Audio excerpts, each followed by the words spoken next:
آپ نے غلام خرید کر اس کا نام دریافت کیا، زمین پر گر پڑے اور بہت دیر تک لوٹتے رہے۔ خواہش کیا ہے؟ غلاموں کو ان چیزوں سے بحث نہیں ہوا کرتی۔ اللہ تعالیٰ کی یہی عبادت گزار ہوتا تو کتنا اچھا ہوتا۔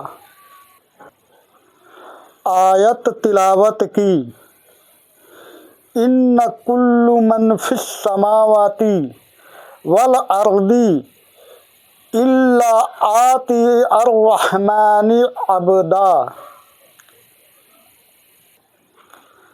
زمین میں رہنے والے سب کے سب بندے ہو کر آنے والے ہیں۔ اعوذ باللہ من الشیطان الرجیم، بسم اللہ الرحمن الرحیم۔ اللہ کے ذات سے امید کرتا ہوں کہ آپ سبھی خیر و عافیت ہوں گے۔ ناظرین، تو آپ سماعت فرما رہے ہیں حضرت ابراہیم بن ادھم رحمۃ اللہ تعالیٰ علیہ کی زندگی کی حالات اور مناقب۔ آپ اس سے پہلے 3 بھاگ سماعت کر چکے ہیں اور یہ چوتھا بھاگ ابھی اس ویڈیو میں سماعت کریں گے۔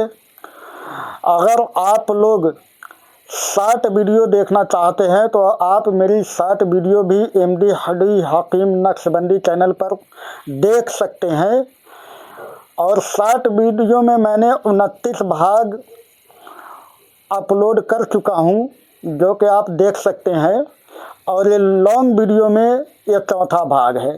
تو آپ کی مرضی ہے، آپ شارٹ ویڈیو دیکھیں یا لانگ ویڈیو دیکھیں، واقعات حضرت ابراہیم بن ادھم رحمۃ اللہ تعالیٰ کا ہی ملے گا۔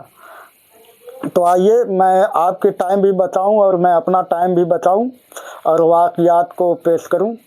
اعوذ باللہ من الشیطان الرجیم، بسم اللہ الرحمن الرحیم۔ آپ فرمایا کرتے تھے کہ میں نے ایک غلام خرید کر جب اس کا نام دریافت کیا تو اس نے جواب دیا کہ آپ چاہے جس نام سے پکارے۔ پھر میں نے جب یہ سوال کیا کہ تم کھاتے کیا ہو تو اس نے کہا کہ جو آپ کھلا دے۔ میں نے پھر پوچھا کہ تمہاری خواہش کیا ہے؟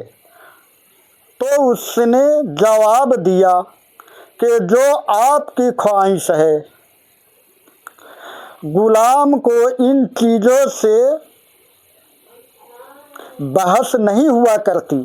یہ سن کر میں نے سوچا کہ کاش میں بھی اللہ تعالیٰ کا یوں ہی اطاعت گزار ہوتا تو کتنا بہتر ہوتا۔ حضرت ابراہیم بن ادھم رحمۃ اللہ تعالیٰ علیہ، آپ ایک غلام خریدتے ہیں اور اس کی نام جب آپ دریافت کرتے ہیں تو غلام کہتا ہے کہ آپ چاہے جس نام سے مجھے پکارے۔ پھر آپ غلام سے پوچھتے ہیں کہ تم کھاتے کیا ہو؟ غلام جواب دیتے ہیں کہ جو آپ کھلا دے۔ پھر آپ پوچھتے ہیں کہ تمہاری خواہش کیا ہے؟ غلام کہتا ہے کہ جو آپ کا خواہش ہے۔ غلاموں کو ان چیزوں سے کوئی بحث نہیں ہوا کرتی۔ اس کے بعد آپ کہتے ہیں، سوچتے ہیں کہ کاش میں بھی اللہ تعالیٰ کا یوں ہی اطاعت گزار ہوتا تو کتنا اچھا ہوتا۔ دیکھیں، آپ اپنے آپ کو حقیر پیش کر رہے ہیں، جبکہ اللہ تعالیٰ نے آپ کو بہت بڑا مراتب سے نوازا ہے، مگر آپ غلام کی بات سن کر کے متاثر ہوتے ہیں۔ کتنی بڑی بات ہے، اولیاء کرام کی عاجزی ہے، ان کی ساری ہے۔ آئیے آگے سماعت فرمائیں۔ جب لوگوں نے آپ سے سوال کیا کہ آپ کس کی بندگی کرتے ہیں ये सुनकर आप लर्ज़ा बरदाम होकर जमीन पर गिर पड़े और बहुत देर तक लौटते रहे। फिर बैठ कर ये आयत तिलावत की, इन कुल्लु मन फिस समावाति वल अर्दी इल्ला आति अर्रहमानि अब्दा। तर्जमा समाअत फरमाएं।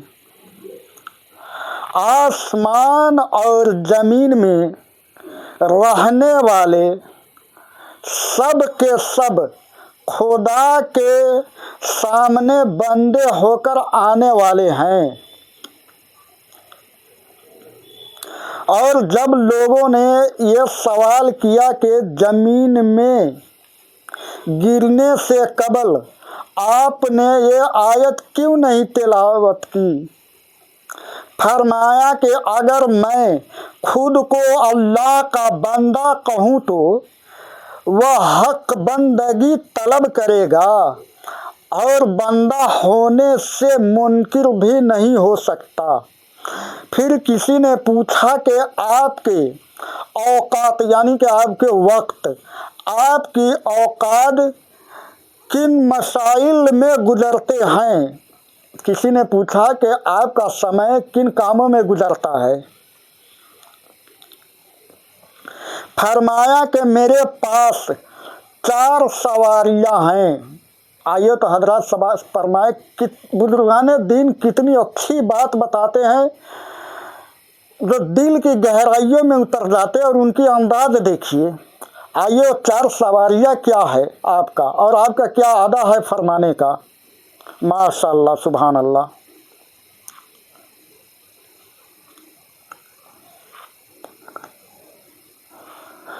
चार सवारियां हैं। जब पहला सवारी, जब नियामत हासिल होती है तो शुक्र की सवारी पर उसके सामने जाता हूँ।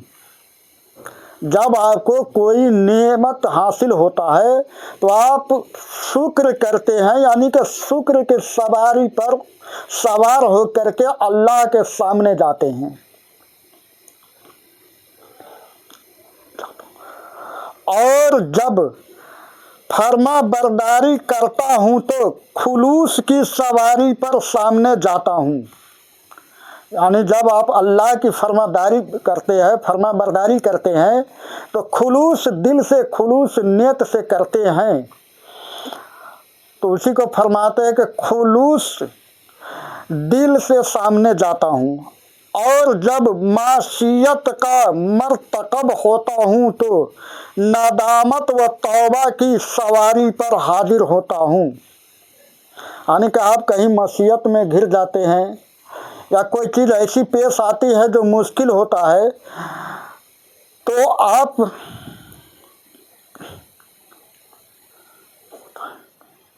नदामत व तौबा करते हुए अल्लाह के सामने हाजिर होते हैं। और मसाइब में मुब्तला होता हूँ तो सब्र की सवारी से काम लेता हूँ।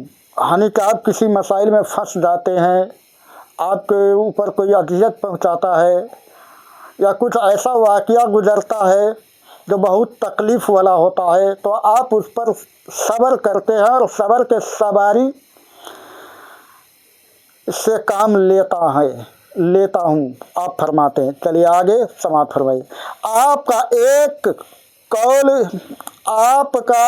कौल ये भी है कि जब तक बंदा अहले और अयाल को छोड़कर कुत्तों की मानिंद घोड़े की कमर पर न लौटे उस वक्त तक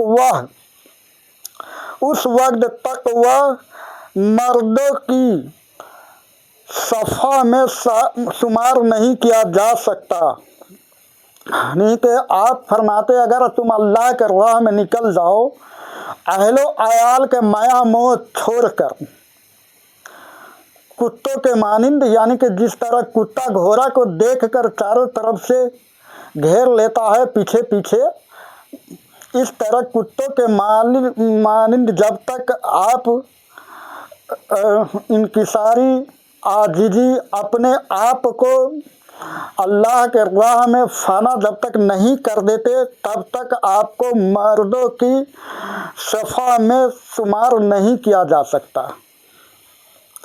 और आपका ये कौल इसलिए भी सही है कि आपने सल्तनत छोड़कर जिल्लत और रुसवाई इख्तियार की, जिसकी वजह से दौलत फ़ुक़रा से माला माल हुए।